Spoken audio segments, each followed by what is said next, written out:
So this paper is called an adversarial approach for structural estimation, and I will explain why this name is reflects that this method has been inspired in a recent methodology that is called the Generative Adversarial Networks. This methodology is implemented, or it was proposed in the computer science as a way to have an algorithm that is capable of generating images of individuals that look as real people. And anyway, I will get into great detail of that. And the nature of this adversarial estimation is that it's going to be based on a min-max loss criterion. Anyway, so we're going to adapt and kind of like take this methodology and see why and how it's going to be useful for economics, and this and in particular for structural estimation. So structural estimation, like very briefly, why is this important? Well, it's important because it allows us to quantify different mechanisms at play in the economy, and in addition, it also allows us to kind of like quantify policies or potential policies that have not yet been implemented in a control environment, right? So in economics, we don't have the luxury of being able to do randomized trials in some cases, and hence we have to sit down and write down a series of restrictions on the data, and and see how those restrictions, like together with the data, inform some of our questions. So given that, in structural estimation, we write down typically a complete model, right? We specify every single aspect of it. Then likelihood estimation would be something that is natural because, after all, that will give us the possibility of using every single information aspect of the model. However, the type of models that we consider in economics are often complex, often involve complicating optimization process or assumptions on how individuals take decisions that are based on complex decision process, and hence the likelihood estimation is not known in closed form solution. And here you can think of a model in which agents are heterogeneous agents are trying to decide consumption and savings, and they are taking decisions based on the maximization of their expected utility throughout their life, right?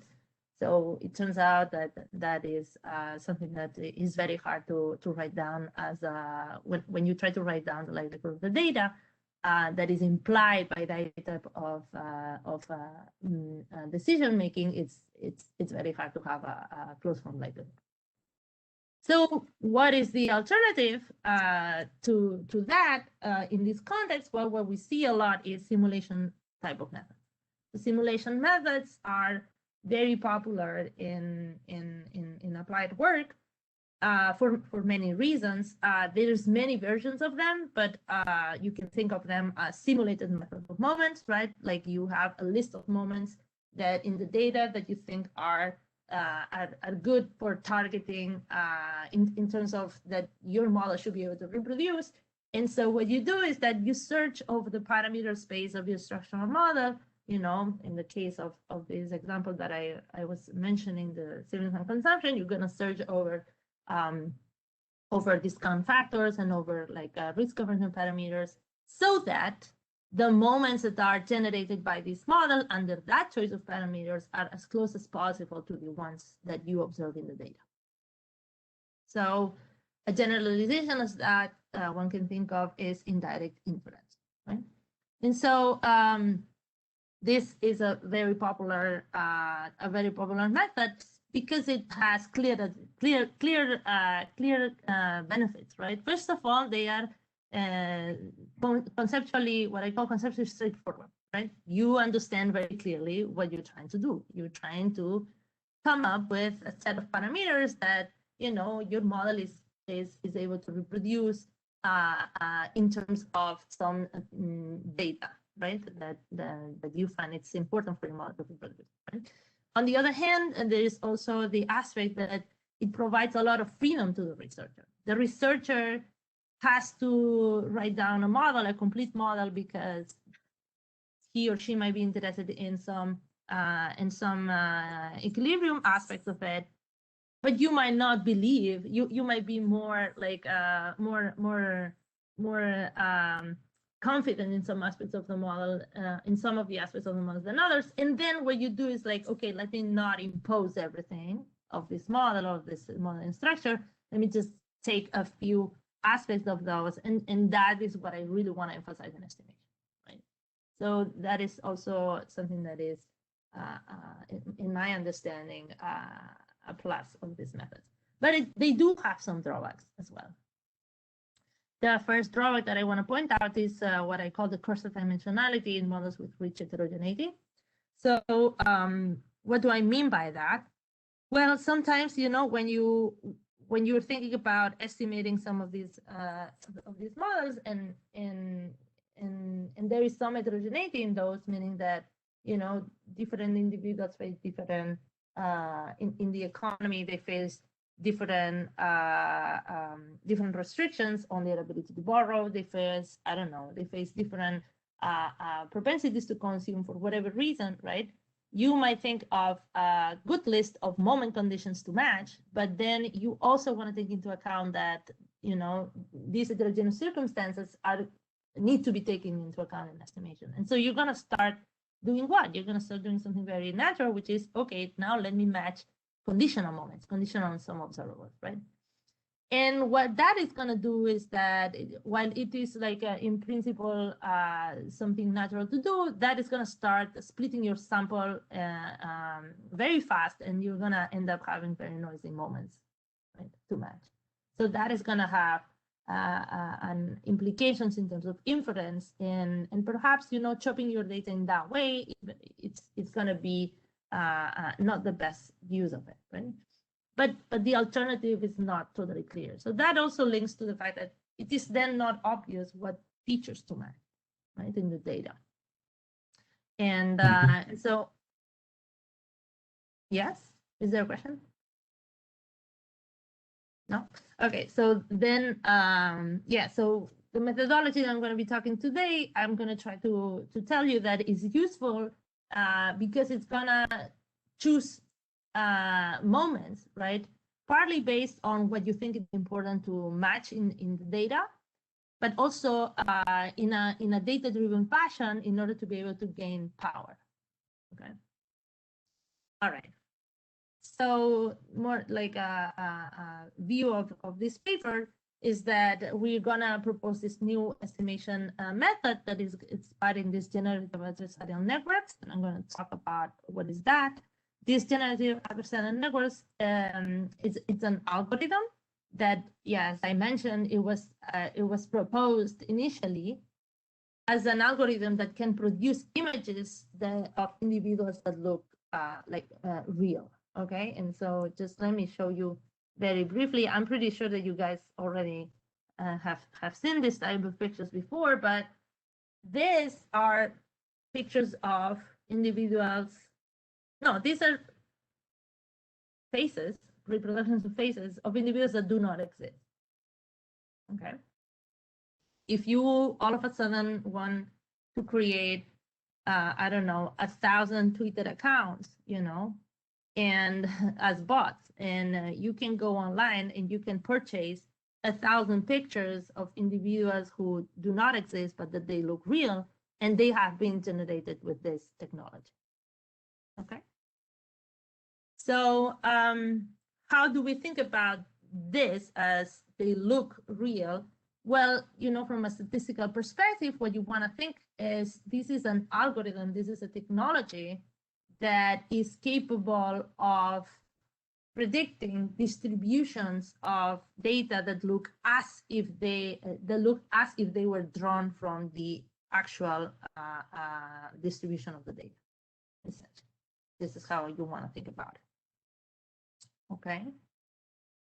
So yeah, if you look at this, you know, they look vaguely familiar, but they're not exactly them, right? Like to me, this person looks like Beyonce, but it's not exactly. And I don't know. You can have your pick of who these people look like to you. Anyway, so our Elena? goal, of course, yes. Quick question. So on the big picture, for someone who's not an expert on this type of things, what is the difference? What is the conceptual difference between this new approach and, let's say, fix some parameters in the estimation that we feel confident of and just estimate the rest? Oh, that is something that you can totally do as well. Yes. Here, so why don't you, if you give me a couple of slides in which I lay out a little bit more the model and the estimation, then I can come back to your question. And I think it will make it easier for me to answer. But yeah, that's a great point, right? So let's go back. So just of course, like we couldn't care less about generating images. What we care about is obtaining estimates of structural models that can generate data as if they were produced by real economy, like by real economic agents. Right? That's our goal. And this is what we're trying to do when we do matching moments. We want a model that can, match the data from actual economic agents, right? So this methodology is based on a two-player game that they are playing a min-max game using a discriminative model and a generative model. Okay, so I will be very precise about what these two different agents are and how do they map into our typical estimation framework in economics. So as I said, the advantage of this methodology is going to be power. It's going to be you're going to get more precise estimates in complex structural economic models. It's also going to have some possibilities to account for misspecification and also conduct sensitivity analysis, but today I'm not really going to focus on those. I'm going to focus more on explaining the method.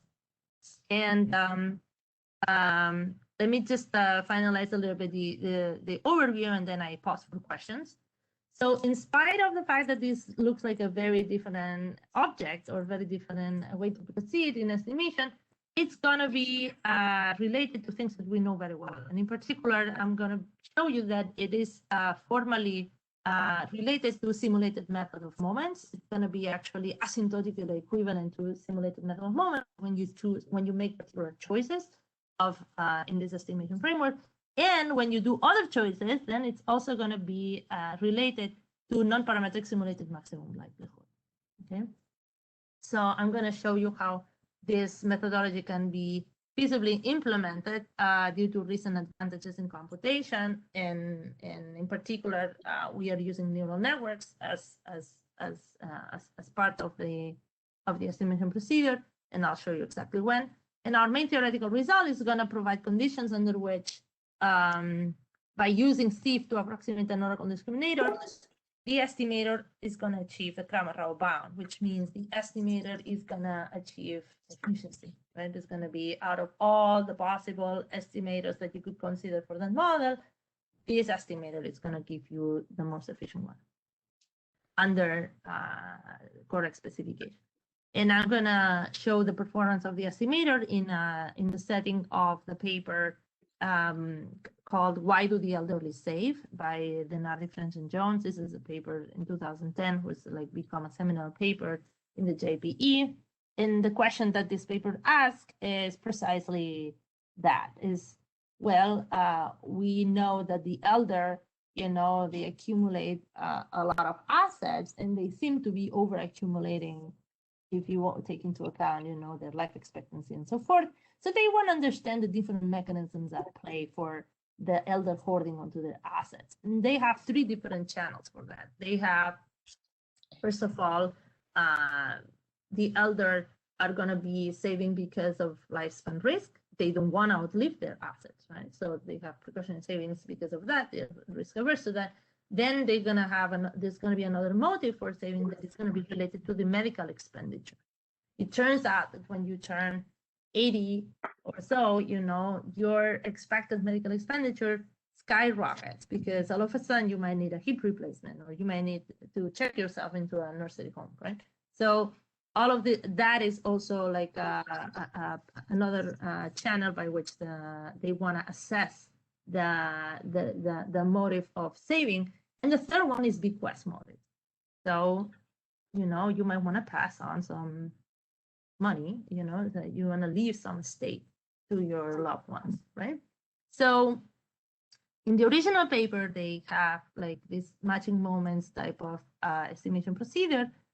And they conclude that, you know, medical expenditures are important, but they are not, they don't have a sufficiently statistically precise answer to the channel of bequest motive. So in their case, the standard error that they obtain around bequest motive is so large that it's uninformative.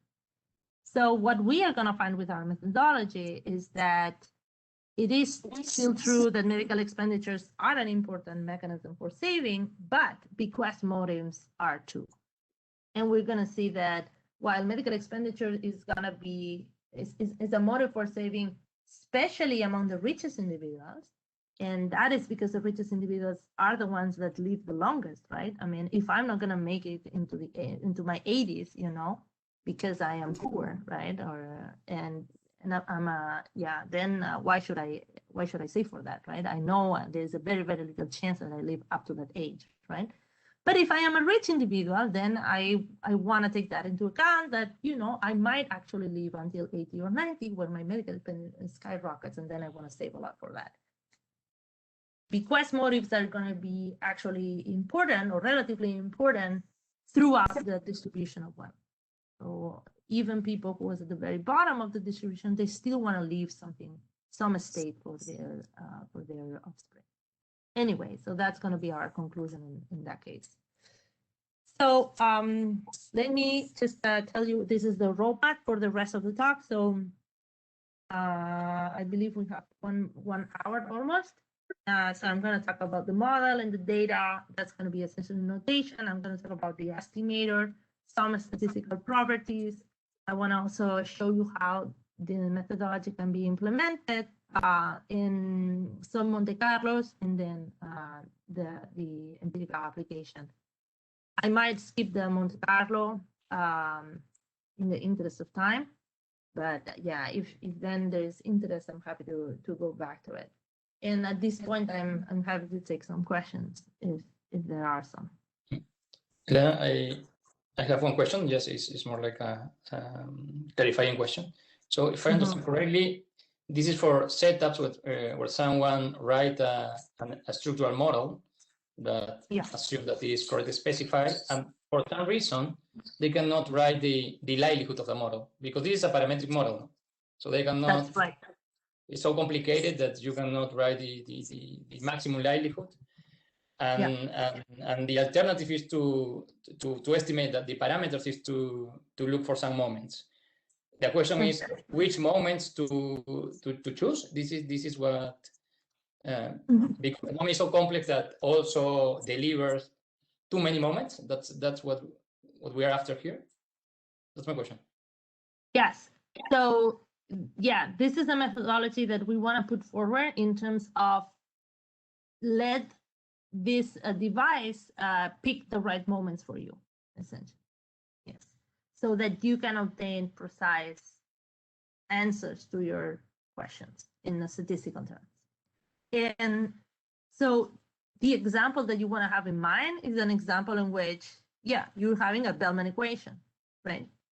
And we know that, you know, Bellman equation, then you obtain a policy function, you know, and these policy functions are not even known in closed form solution. So that is the source of you not being able to write down the likelihood of the model, right? Because to begin, like, yes, the policy function would tell you the probability of the data, but those are not known in closed form. So that is the framework that you want to think about. Yes. And this leads me to my second question. So, Okay. in a simple model where for some reason you are able to write the joint likelihood and you can estimate this is gonna give you similar results to your approach in a way that is capturing the optimal moments, or correct. Yes, exactly. So if you can write the likelihood, and we're gonna see that close relationship with likelihood. If you're gonna write the likelihood, there is this very old paper by now, but that was written by Galan and Tauken, and that was precisely called what moments to match, right? And so they concluded that you want to match the score, right, of your model, which makes a lot of sense, right? However, here we're in a context in which you do not have access to the score. You don't know it because you cannot write the likelihood. And you don't know what is a good auxiliary model for that either, right? So here we are gonna use this methodology in which, there is gonna be a choice of an auxiliary model. It's gonna be the discriminative model, and it's gonna be adaptive in a way that when you let this model be sufficiently flexible, then you're gonna obtain efficiency. So I'm gonna get into a lot of detail through all of this. Can I ask something related, I guess? I'm Alvaro from the Central Bank. Alvaro, nice to meet you. Nice to meet you. So what Luciano said, I guess it was my question. In the example that you will show us, the difference is that you are choosing different moments than what they chose at that time. So I guess it is a statistical criteria or something that you will use instead of, I guess, what they used, a more theoretical kind of criteria, or maybe I'm wrong. So at the end, one that has, I'm building a model, and I have an idea of the exercise that I want to do, and then I know, like theoretically, that there are some moments that I have to match because of those experiments, right?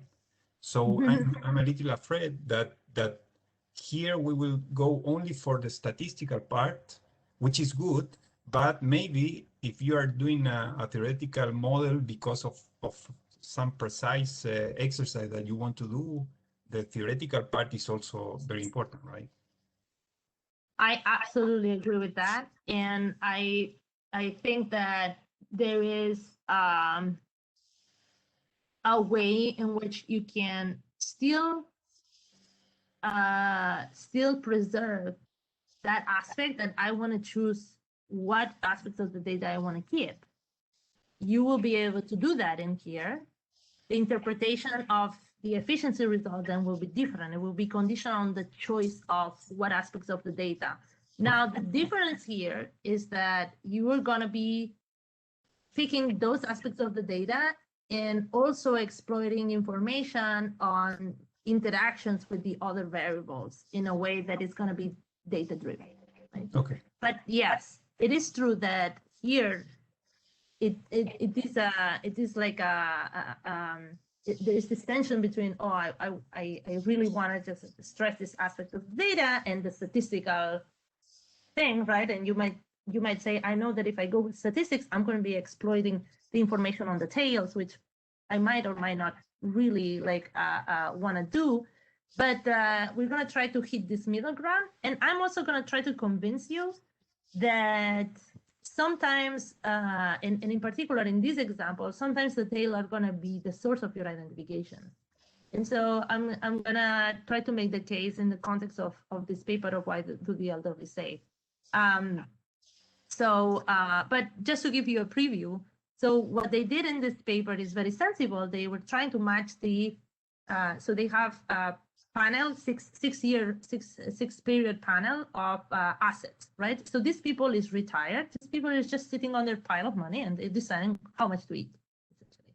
They get some social security benefits and so forth, But that's how they are operating, and they receive shocks in terms of their medical expenditure, and they also receive shocks in terms of whether they're going to die or live, and also health shocks, right? So all of a sudden they wake up one day and they have like a life-threatening condition, you know, and they update their expectations and so forth. Anyway, so in that particular case, what was that the authors were doing, which is very sensible, they said, okay, let us match median assets by different categories of people. They were matching median assets based conditional on permanent income type of measure. Why? Because people who's rich and people who's poor, they have very different life expectations, unfortunately.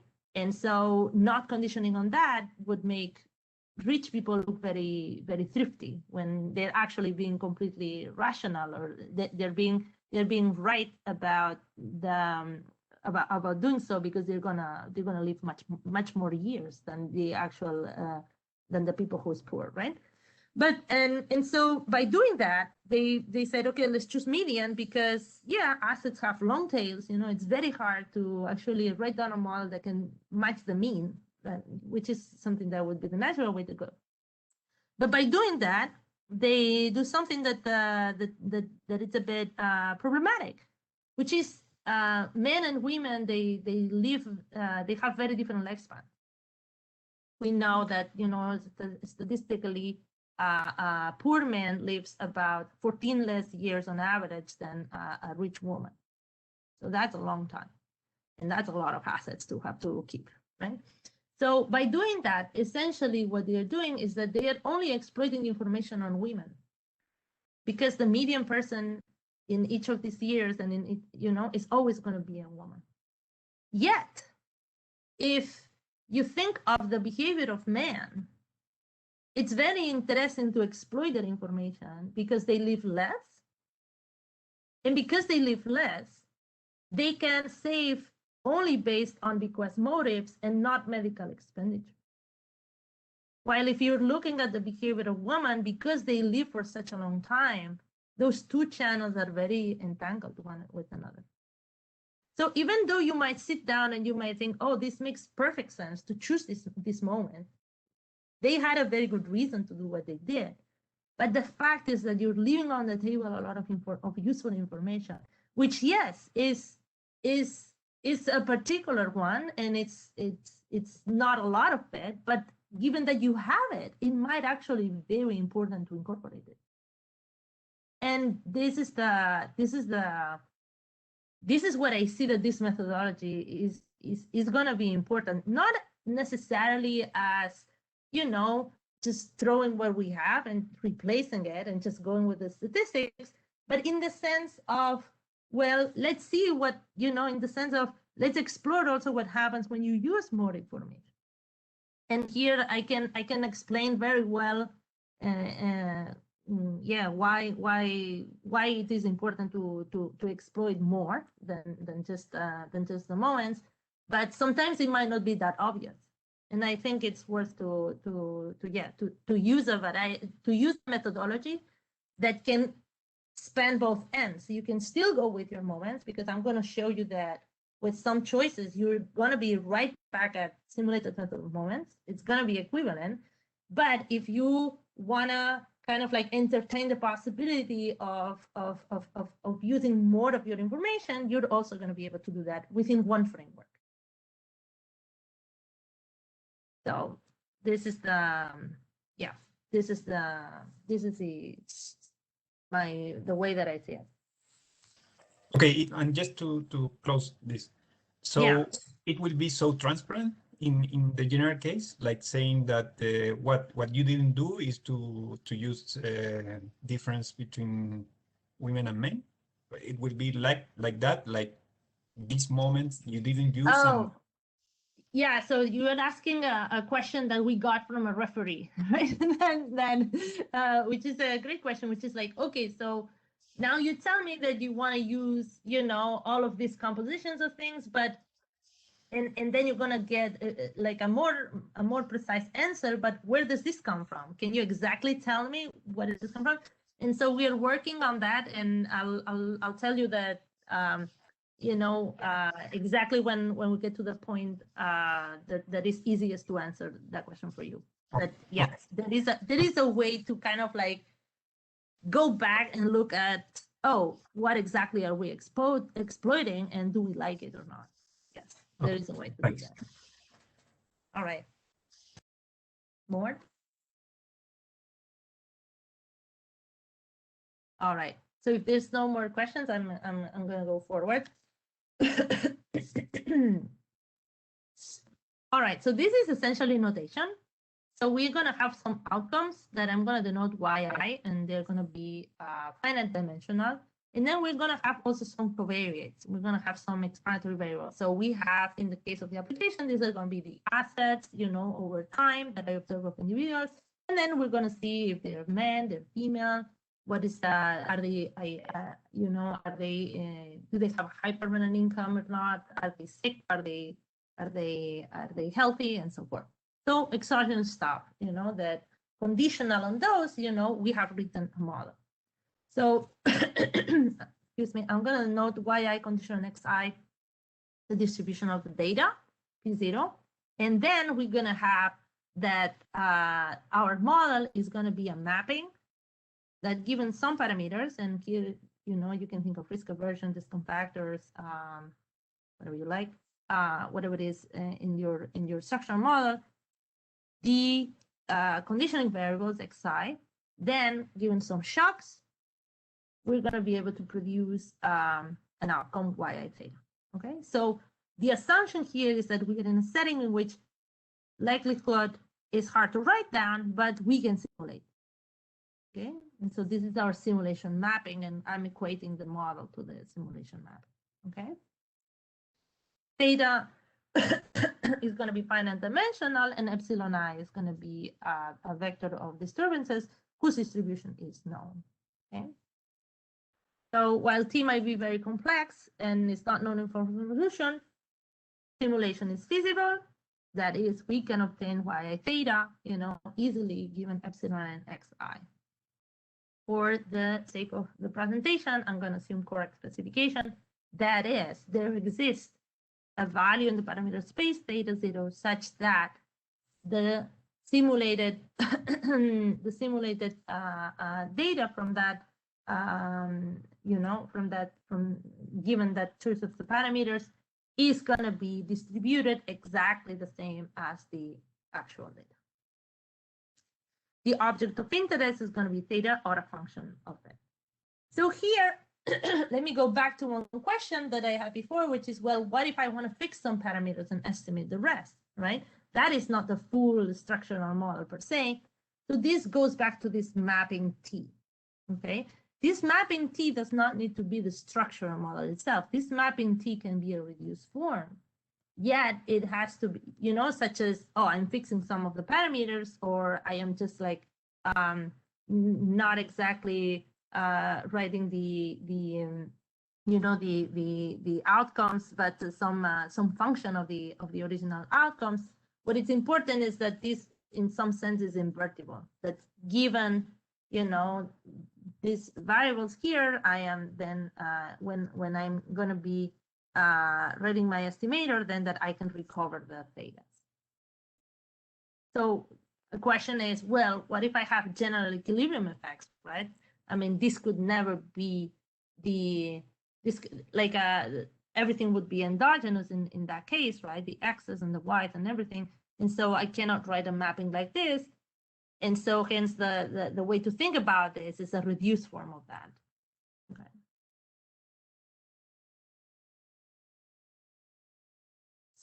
So this is the data and the model. So let me now go and talk about the estimator. Okay. So the estimator is going to require several inputs from the researcher. The first one is what it's called a generative model. And a generative model in this case is like the jargon that is used in computer science, but essentially what it means is like the model that you're going to obtain simulations from. And so for us, that is going to be a structural economic model. Okay. Oh, we have already discussed that. The second aspect that the researcher needs to think about is the data to use in estimation. In the same way that when you do matching moments, you're choosing what moments to match. Here, I'm denoting by capital X the aspects of the data, that is a function of the original data, y, but the aspects of the data that you really want to use to estimate.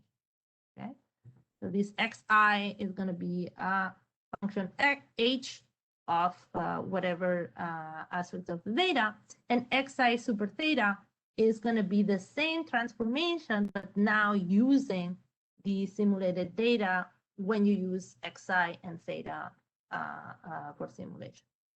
Okay. So a natural way to go would be, well, let H be the identity, and then I'm using the totality of my data in estimation, right, in the form that it appears in my application. And finally, and this is a very, the very novel element here, we need to choose a family of discriminative models, okay? So what is going to be a discriminative model? Discriminative model is a jargon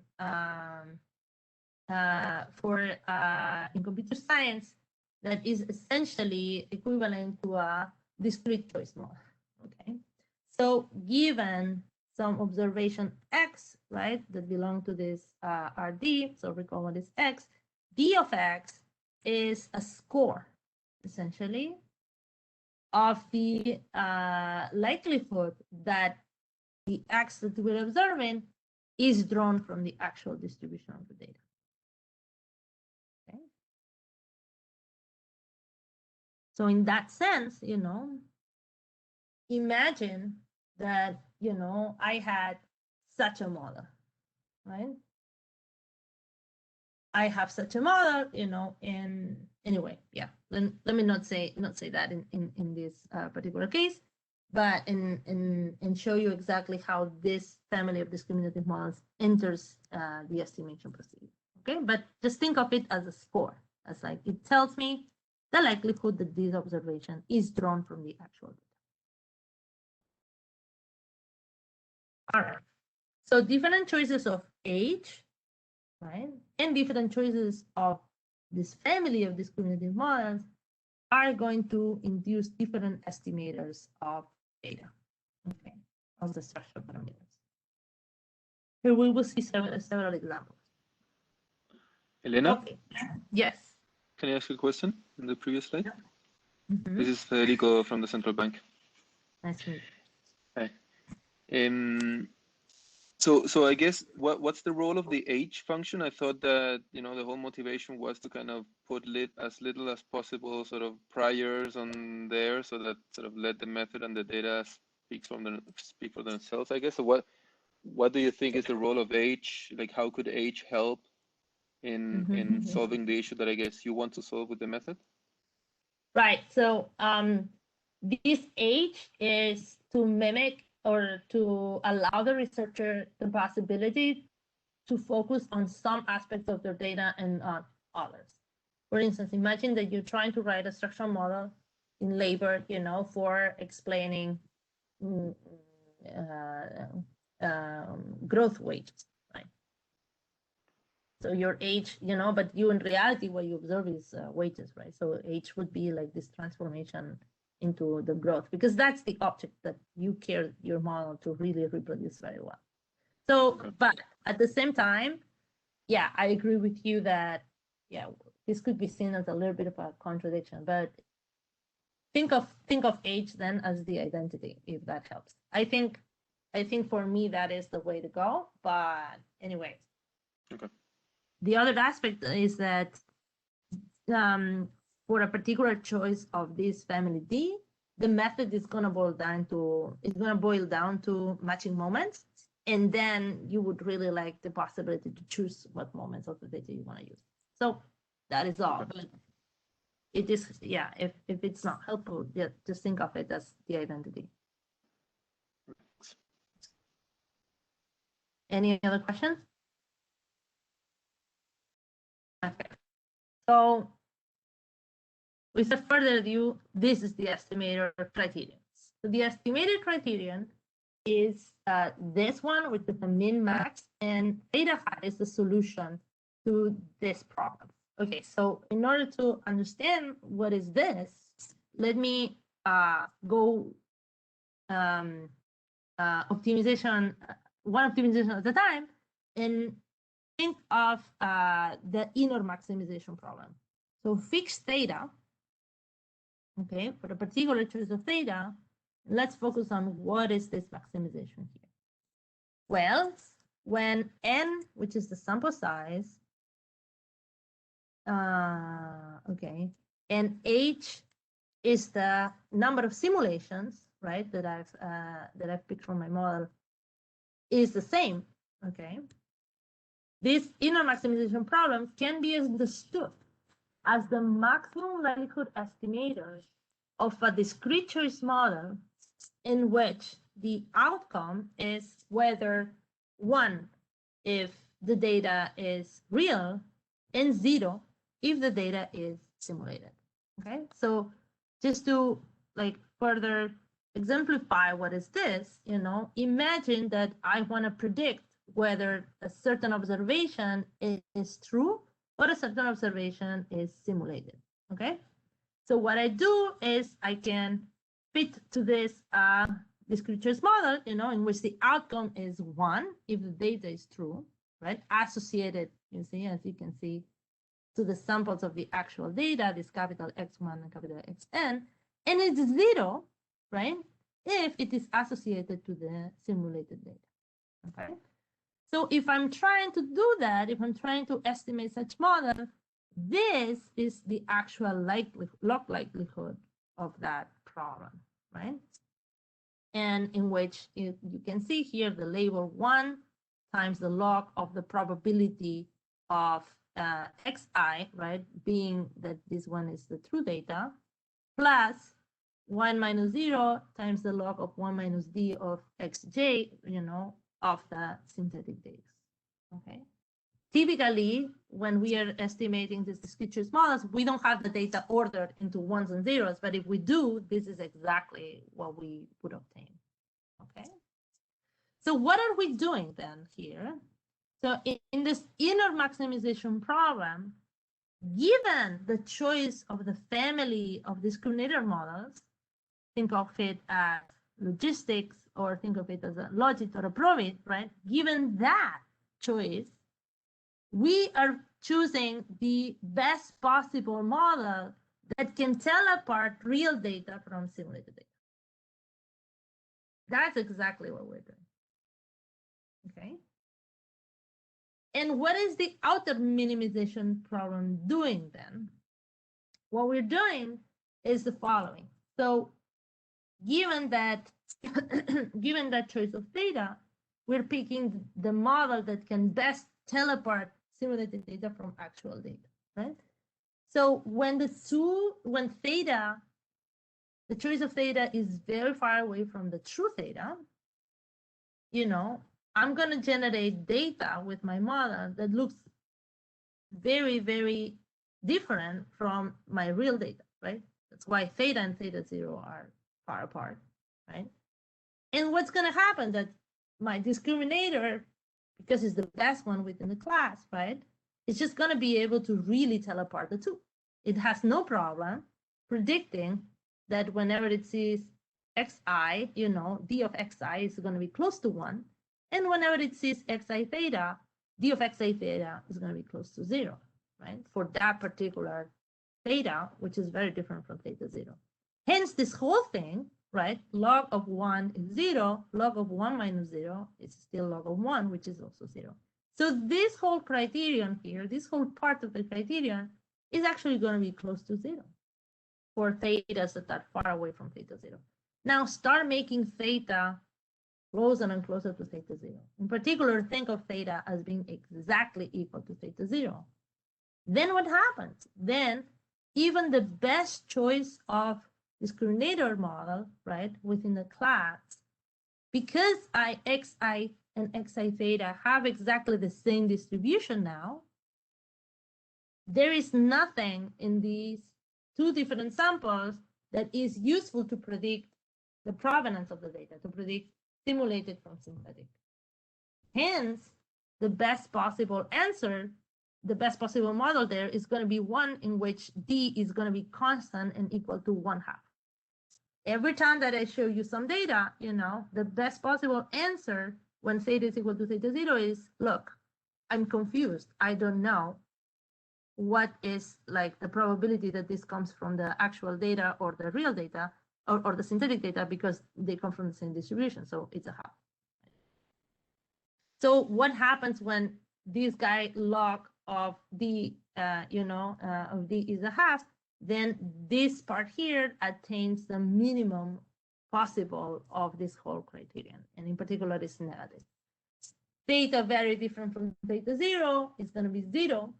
As theta is approaching theta 0, this criterion gets negative and negative, right? Because this starts to be less sure of distinguishing the two, up to the point in which it can't separate the two whatsoever, and then D is 1/2. This whole criterion is 2 times log of 2. Okay, and that's the minimum that can achieve. So in the original paper, they have this interpretation of the two different actors of this estimation criterion. D is acting like a policeman, right? D wants to tell apart fake data from actual data, right? And instead, the structural model is acting like a forger. The structural model is like trying to find a theta for which, the policeman cannot tell them apart, right? And this criterion here is minimized, uniquely minimized, when simulated data and real data are indistinguishable. Elena? Yes. And this is a very silly comment that very stupid. I can't see directly here how the parameter that you want to estimate enters in this estimator, in this. Yeah. But how the moments enters here? Where are the moments that you want to choose? Are in D? They are in X. They're in your X. choice of X. Yes. So let me go back. This notation is not great, I agree. But X is the choice of the data that you want to use. So think of X as YI and XI. Think of X as, the same that you would do in likelihood. Okay, but so you're gonna estimate this for different definitions of this X in order to choose which are the set of moments that at the end you wanna. Right. So measure. yeah. So let me give you a few examples. Yeah, and I think that will be clarifying. Yeah, that will be clarifying. But yes, think of X as your choice of moments, the choice of the data that you want to use for the same. Essentially, that's what you want to do. Okay. So let's go. So let's look at some examples. So example number 1, in terms of different families of discriminators. Okay. So think of the easiest choice for the discriminative model. The easiest choice for the discriminative model is the logic for a probability, right? This is what we do when we want to have a first pass in understanding, I don't know, labor force participation or whatever, right? Take up on a particular treatment. But here, the outcome that you're trying to predict is not labor force participation, but is real data versus synthetic data. Okay? So this is how the criterion would look like with this capital lambda here is the squash function is this. And of course, as we all know, in the logistic regression, the X is entered as an index model.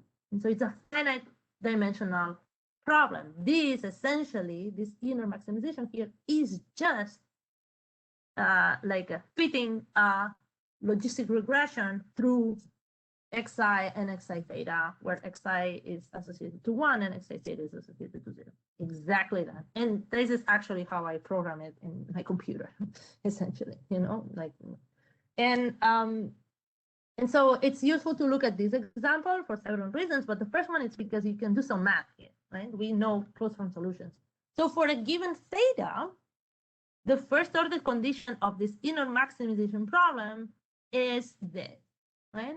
And so when we stare at this for a little bit, one realizes that, oh, actually, what this is doing is equating some weighted moment, right, of the real data, right, where the weights are given by this 1 minus d hat of xi, right?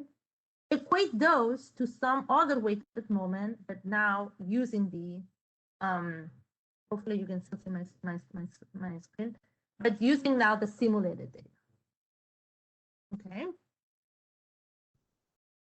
Now let's think of this same threshold condition, but now when theta is equal to theta 0. Okay. When theta is equal to theta 0, the distribution of the actual data and the distribution of the simulated data under that choice of theta are going to be identical, right? So when that is the case, there is nothing, you know, in the regressors of my logistic regression that help me predict the outcome, right? That help me predict the label.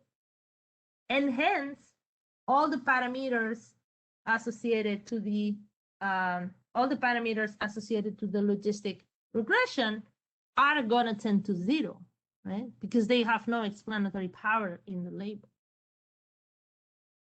And then when that happens, then d hat is going to be equal to 1/2.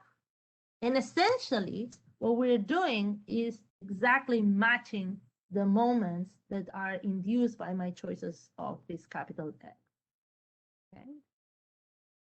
So this adversarial framework, when you choose as a family of discriminator models logistic regression, is going to be asymptotically equivalent up to first order to optimally weighted simulated method of estimator. It's going to be asymptotically equivalent.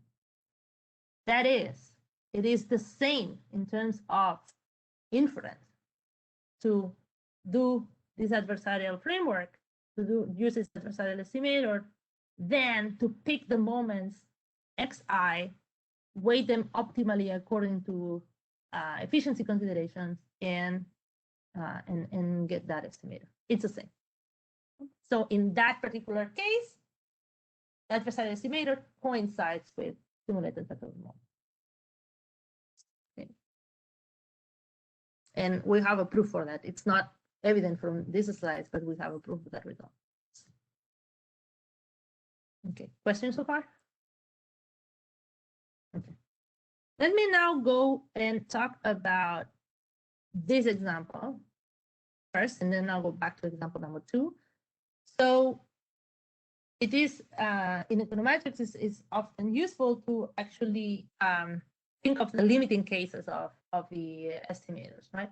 So in particular, imagine that now your sample size in the simulated sample size goes to infinity, okay? So, and then you choose X, your capital X, you choose it as the totality of your data, Y and X, okay? In the original paper of Gans, which is by Goodfellow et al., and I encourage everybody who's interested in this to read it. I think it has 7 pages. It's a beautiful, yeah, it's like it just conveys the idea. It's very nice to read. But in that paper already, they characterize what is the solution to this oracle problem in which n and h are going to infinity. And it turns out that, you know, the best possible discriminator in that case, right? And recall that we have this mean over theta and this max over the family of discriminators. The best possible discriminator in that case, if you consider any discriminator, then is this ratio here of f theta 0 being the PDF of the actual data over the PDF of the data induced by the model when choosing theta, right? And it's symmetrized here with the actual, again, the PDF of the actual data, right? So this starts to look very, very, very familiar, right? We have somehow like a likelihood ratio is the best possible discriminator. And so when you plug back in this optimal choice, then you realize that one interpretation of this is that theta hat is the minimizer of what is called the Jensen-Shannon distance between the conditional distribution of y given x and the conditional distribution of y theta given x. And so the Jensen-Shannon distance, you can think of it as a symmetrized version of the Kullback label distance, which is exactly what is induced in likelihood frameworks, right? One thing to notice here is that why is it important to choose or to really incorporate x, right? My model is a conditional model, is y conditional on x, but it is important to incorporate x in the discriminative process because then essentially by virtue of this ratio, we obtain that we are matching the conditional PDF of y given x. If I don't include x, I would be matching only the unconditional distribution of y, and that might not actually identify the parameters in my model. I need to include both. So an implication of this is that the associated estimator is going to be efficient. And now you might say, well, that is good news, right? So why don't we do this? Why don't we construct this d super theta of x and, we just go with it?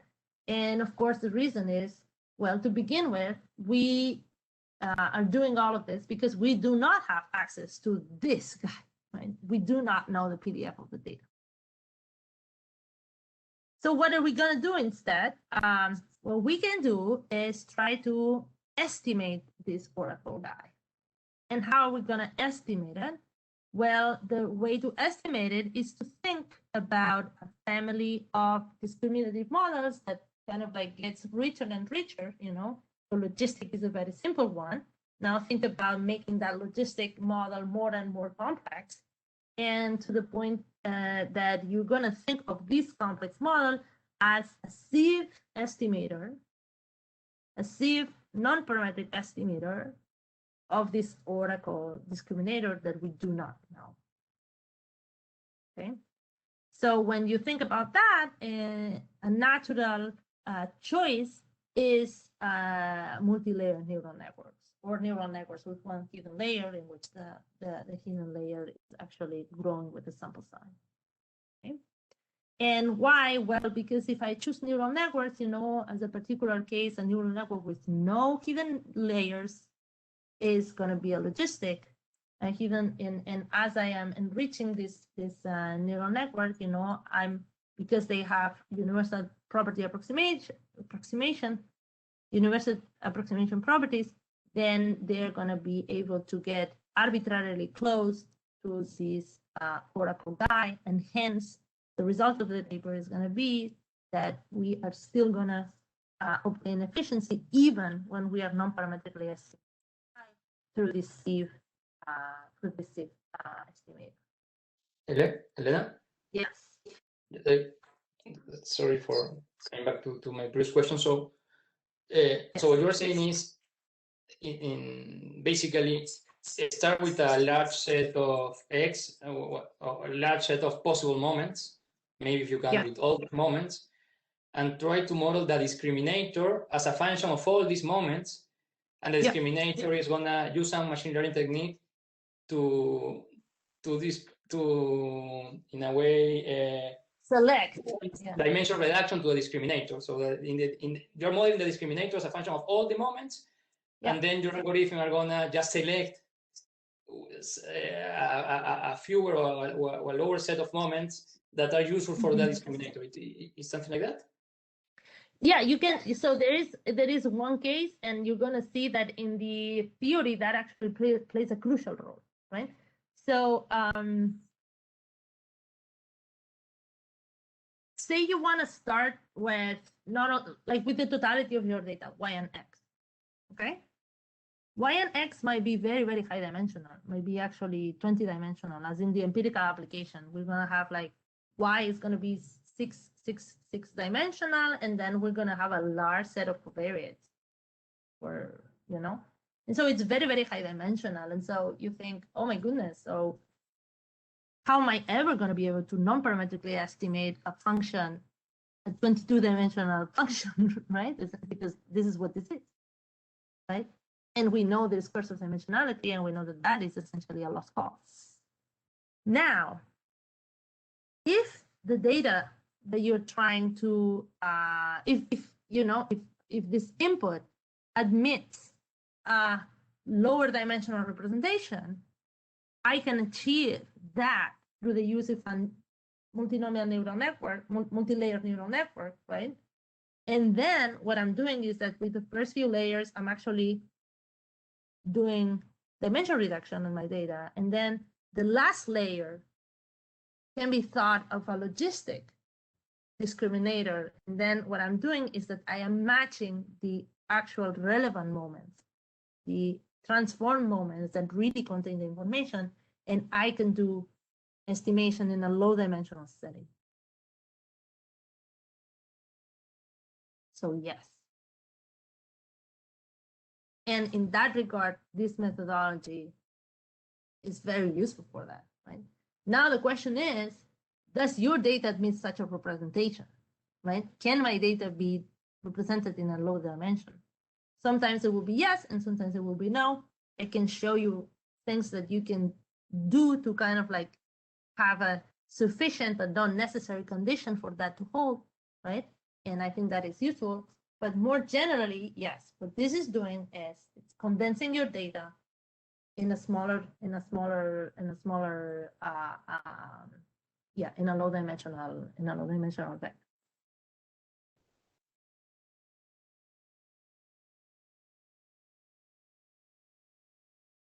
Okay. So, are there more? I think this is a good place also to take more questions, but yeah, I'm happy to also keep going.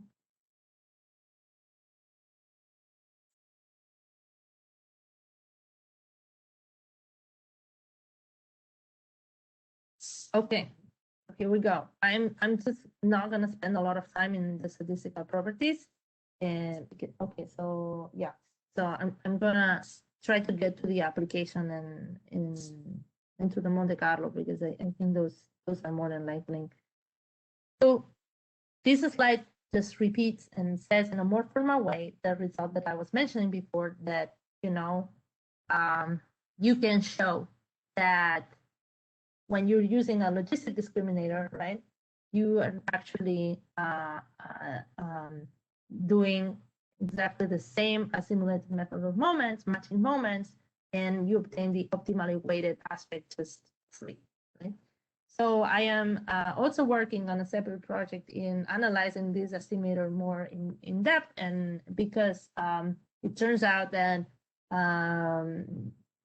there is some bias associated to this two-step simulated method of moments that do not seem to appear when you're actually using this adversarial framework. So it seems like, in higher order terms, the adversarial framework might have an advantage relative to simulated method of moments, but we're working on that.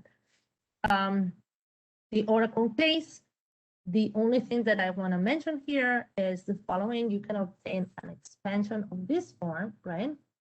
And I want to call your attention on the score of this. So here, what you're actually doing is matching the scores, right? Excuse me. Matching the score not to 0, but to the actual score of the simulated model, okay? So you're doing a minimum distance between the score of your data and the score of the simulated model, and that sometimes can have advantages relative to putting the score to 0. For instance, in the context of bias reduction, if you have, for some reason, that your maximum likelihood estimator is biased, right? By doing this, you might actually, in some cases, automatically bias correct. Anyway, so this is something that is a little bit different from simulated maximum likelihood. Simulated maximum likelihood, you're still putting the simulated the non-parametrically estimated score to 0. And here you are actually comparing the two scores. All right, and then the non-parametric case. So when d theta, which is this protocol guy, has is not available, which is the case, what we want to consider is a class of non-parametric sieve estimators of the O-level, right? So the result is going to be that under some regularity conditions, when using an appropriately chosen multi-layer neural network as discriminator, and as the sample size grows slower relative to the simulated sample size, then you're going to obtain that your estimator, and sorry, this should not be here, your structure estimator is going to achieve the grammar bound, going to be efficient. Okay, so there are 3 main steps to this result, and all of them are standard, but the one that is worth mentioning is that for this result to go through, what needs to happen is that somehow the effect of estimating non-parametrically this ratio, this d theta, right, is negligible relative to the variability of the estimator, right? So for that to happen, the condition is that the actual discriminator and the estimated discriminator need to be close to each other at this precise rate, okay? And so this is very standard in semi-parametric efficiency literature. So what does this mean in the context of our empirical application? No, sorry, in the context of our estimator. Well, so it is well known that, the min-max rate, which is another way of saying the kind of lower bound on how fast you can estimate a particular function, with that has a smoothness b, and that has support in which the domain is this small d, is this rate. And so what you can see is that unless you're trying to estimate a function that is extremely smooth, when you are adding dimensions to this function, when d is increasing, your rate is actually getting slower and slower and slower. This is the curse of dimensionality. And so it might or might not be true then that if d is very large, that this guy here is actually smaller than -1/4, which is what you need. Right? It truly depends on the object that you're trying to estimate. Now, when you're using multi-layer neural networks, it turns out that the relevant rate of convergence for estimation of this non-parametric problem is not going to be d, but it's going to be something that is called d star, and it's precisely what I was just telling Luciano. If your data admits a lower dimensional representation in terms of not d moments, but actually d star, right? Then the rate of convergence of this non-parametric estimator is going to be better. And this just speaks again to the fact that what this estimator is going to do is take the few layers of the discriminator, push it through a smaller manifold, and then use that manifold for that smaller amount of variables to do low dimensional prediction. And that is going to show up in terms of the rate. Okay. So just to give an example, imagine that my structural model is a probit model, right, which is an index model. So regardless of the dimension of x here, regardless, so this could be very high dimensional, then the associated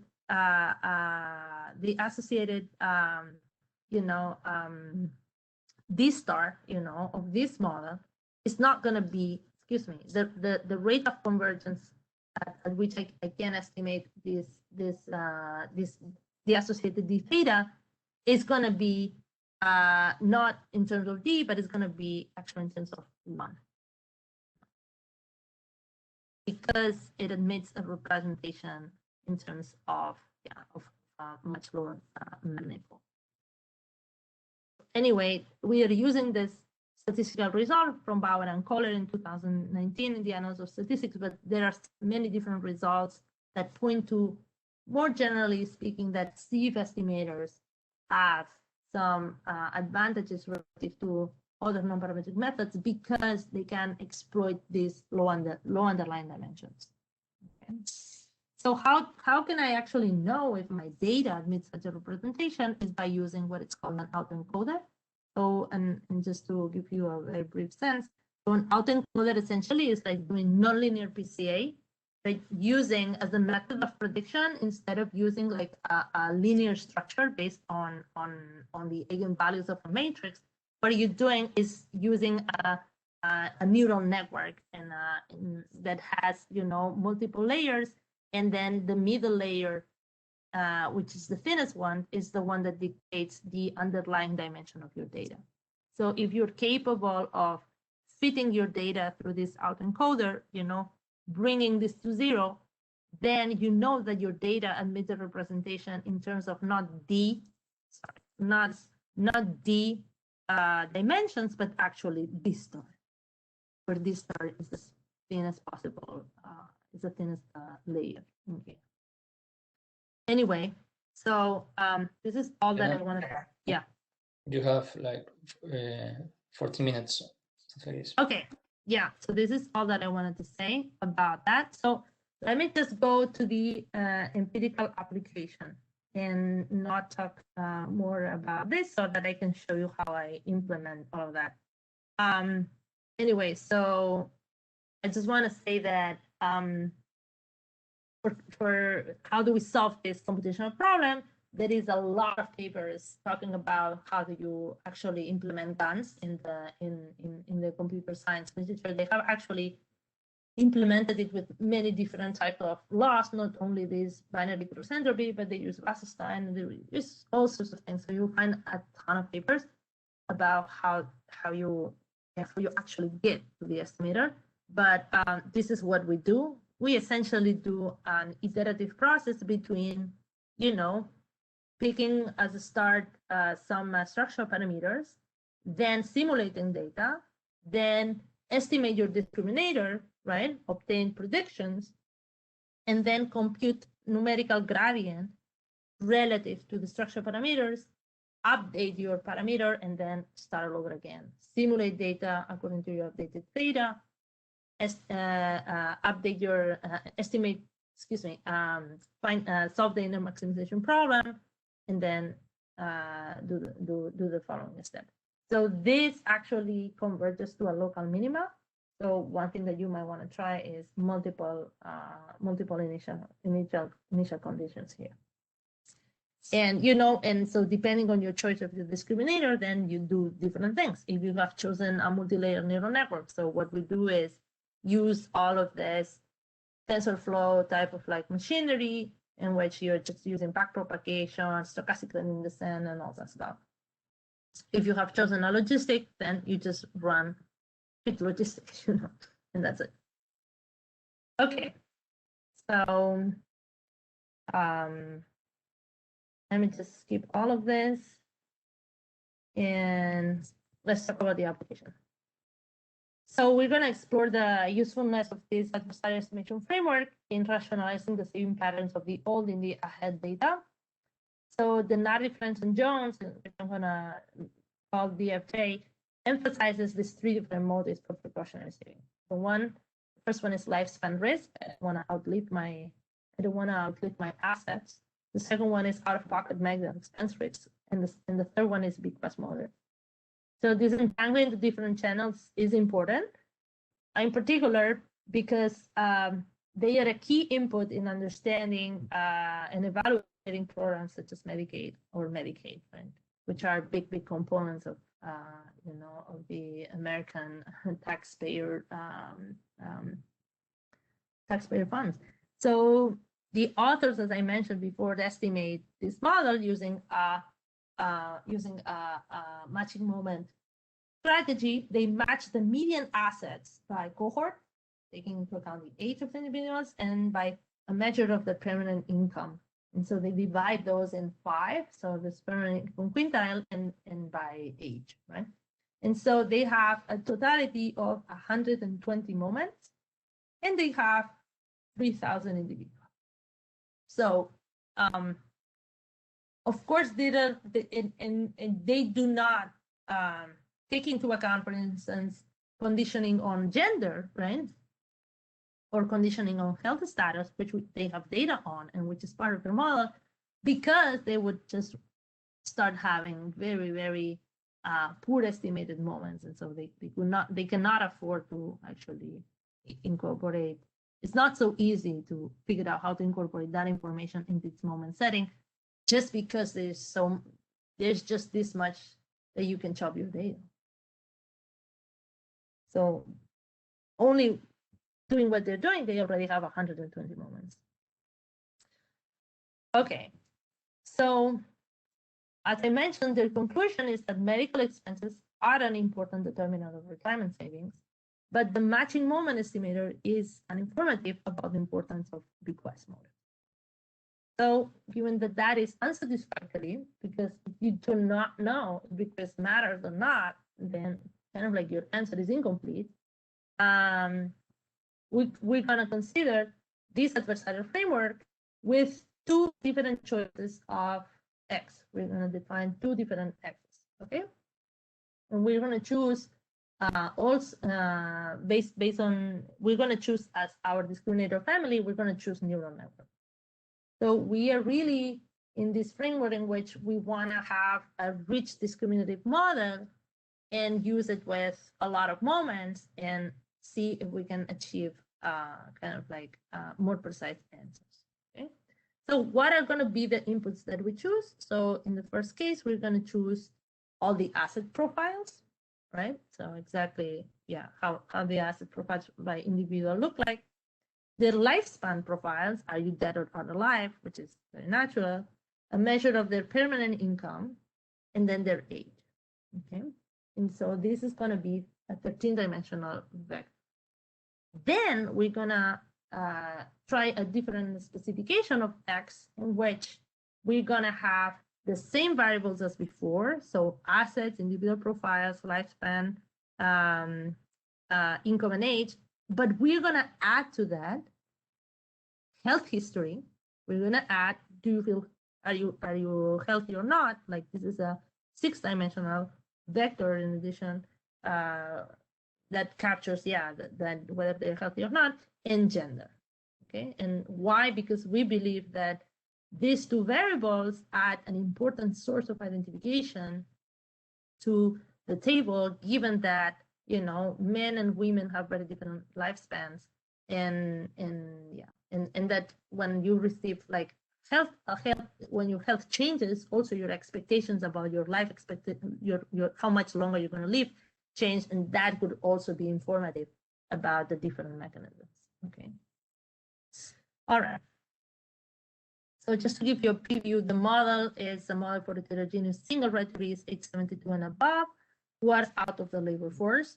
The agents care about consuming in this particular form, and also they care about living bequest, right? And how much they care about living bequest is modulated by this parameter data, okay?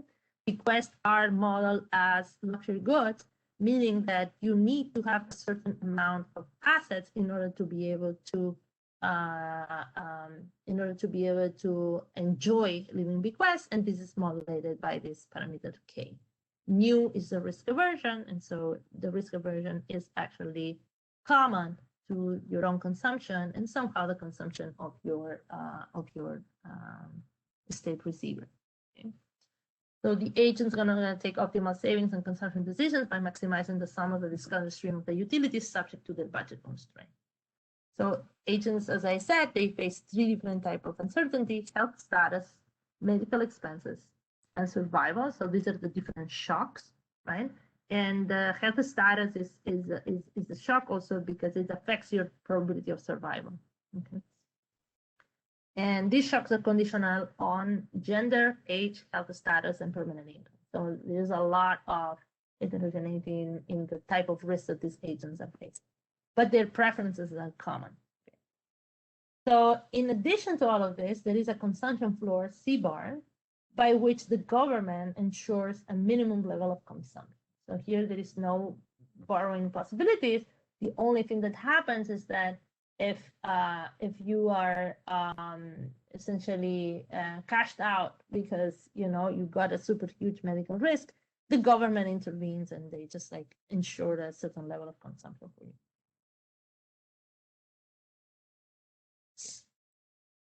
So let me go quickly.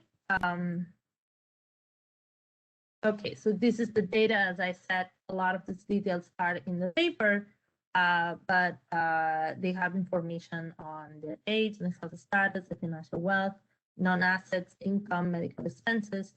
And just to give you a sense that the mean yearly spending in medical expenditure is 3,700, but the standard deviation is huge. Like there's a huge variability.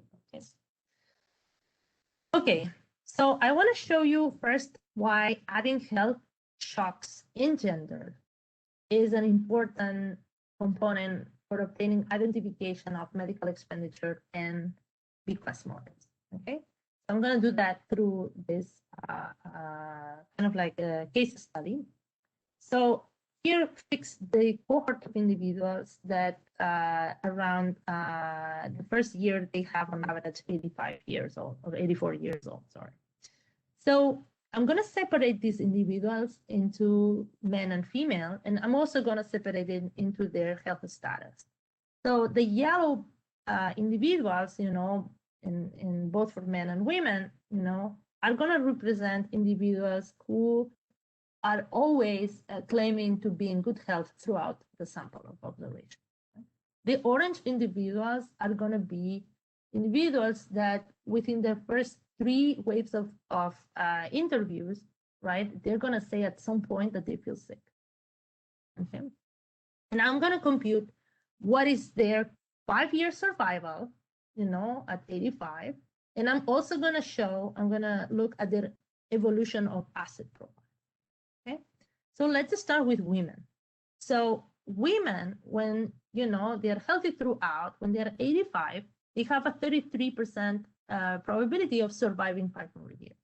Okay, and women who get sick at some point, they actually have half of that. It's 14 probability. It's a 14% chance of actually making it. And, when we look at their asset profiles, in reality, these 2 different groups do not behave that differently, right? And you might think that if you are risk averse, okay, 14% probability of making it up to 90 is actually, fairly significant, and you still want to kind of like save, even though, your chances of survival are not that high. Now let's look at men. So men actually have a much less, much lower probability of surviving 5 more years, both healthy and when they are not healthy. But in the particular case of being non-healthy, their chances of survival is only 7%. And so you can see how actually, men who receive a health shock within these 3 periods actually start behaving very differently from men who are actually keeping healthy, right? You might think that already 7%, would require a very high level of risk aversion in order to kind of like justify a flat pattern.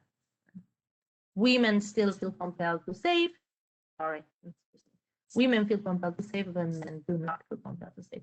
So you want to incorporate this information. You want to disentangle bequest motives from medical expenditure risk.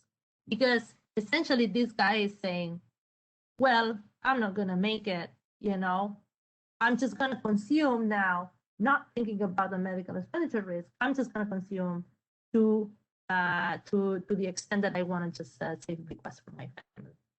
Okay. Well, if we only look at women, it is very clear that this is not helping us, right? These guys are still kind of like saving for medical expenditures. Hence, it's very hard to disentangle medical expenditure and bequest. Anyway, so let me just go and show you the fit of the model and what do we actually obtain as results. Okay.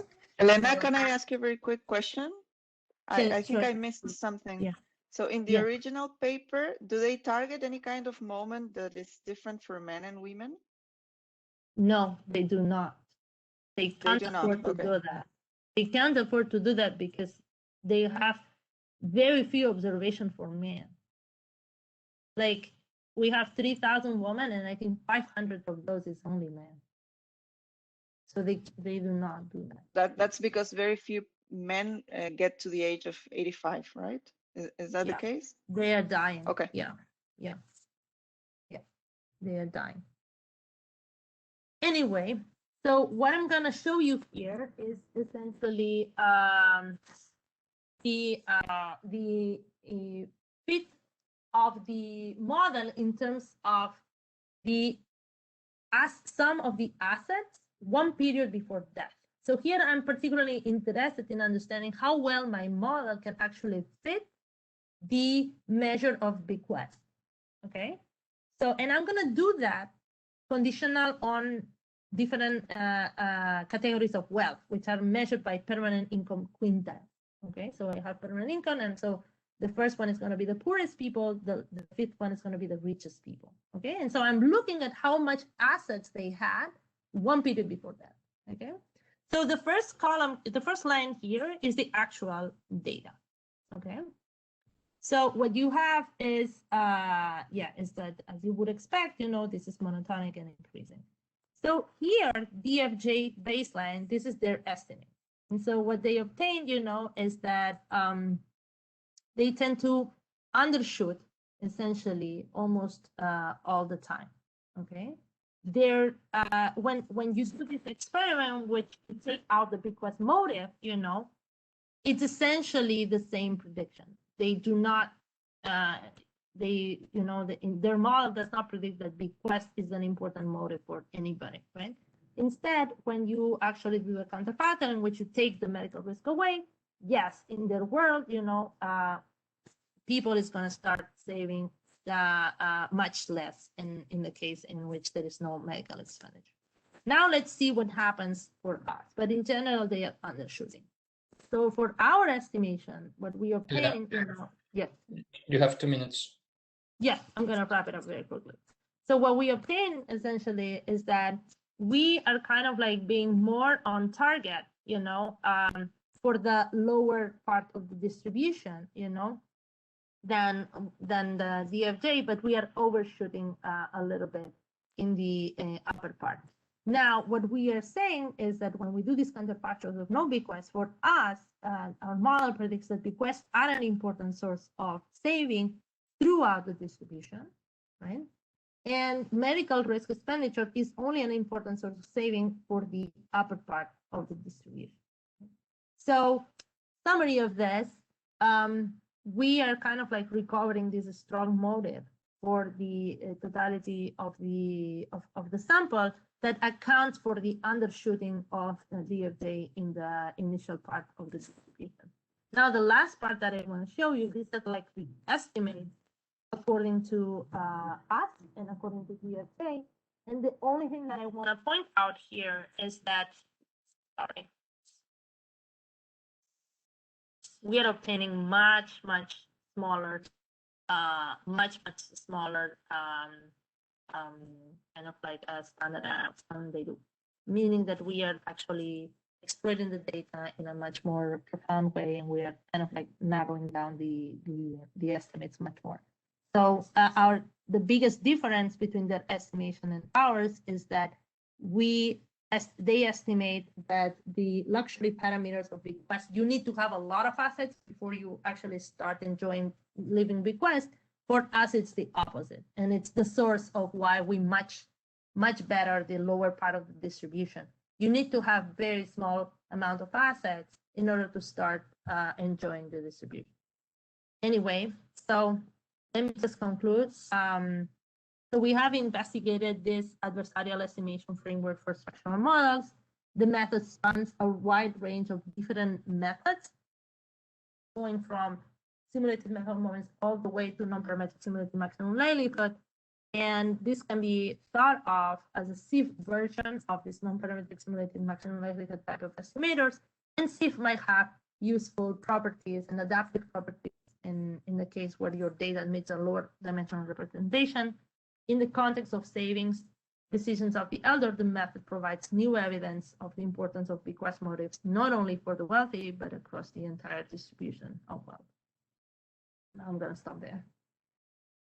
Sorry.